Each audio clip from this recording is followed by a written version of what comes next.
சென்னையில் ஹெல்மெட் அணியாமல் புல்லட் ஓட்டிய நடிகர் பிரசாந்துக்கு சென்னை டிராபிக் போலீசார் அபராதம் விதித்துள்ளனர். பெண் தொகுப்பாளினியுடன் பைக் ரைடு சென்று யூடியூப் சேனலுக்கு பேட்டி கொடுத்து சர்ச்சையில் சிக்கியதன் பின்னணி என்ன?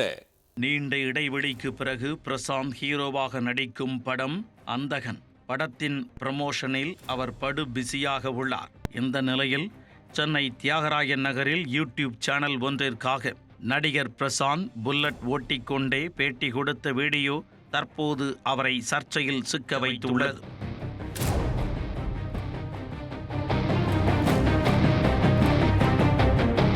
பெண் தொகுப்பாளினியை பின்னால் அமர வைத்து ஹெல்மெட் அணியாமல் புல்லட் ஓட்டிக்கொண்டே பிரசாந்த் பேட்டி அளித்திருப்பார். முதலாக தான் பைக் ஓட்டிய அனுபவங்களை அந்த பேட்டியில் அவர் பகிர்ந்திருப்பார். பிரசாந்த் புல்லட் ஓட்டிச் சென்றதை பார்த்த ரசிகைகள் பலரும் அவரை பின்தொடர்ந்து சென்று ஹாய் சொல்லிவிட்டு அவரை கடந்து சென்றனர். தற்பொழுது இந்த வீடியோவை சோசியல் மீடியாவில் பலரும் ஷேர் செய்து ட்ரோல் செய்து வருகின்றனர்.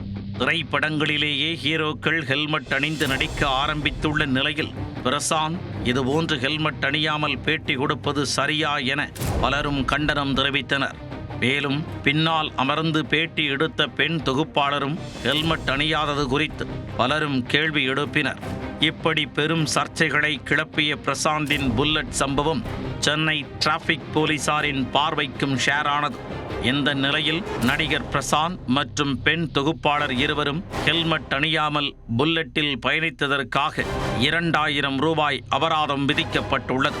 தமிழ்நாட்டின் பல்வேறு மாவட்டங்களில் நடிகர் பிரசாந்த் தனது நற்பணி மன்றம் மூலம் வாகன ஓட்டிகளுக்கு இலவசமாக ஹெல்மெட் வழங்கி வந்தார். ரசிகர்களுக்கு ஹெல்மெட் வழங்கி விழிப்புணர்வு ஏற்படுத்திய நடிகர் இதுபோன்று ஹெல்மெட் அணியாமல் சர்ச்சையில் சிக்கியிருப்பது தற்பொழுது சலசலப்பை ஏற்படுத்தி உள்ளது.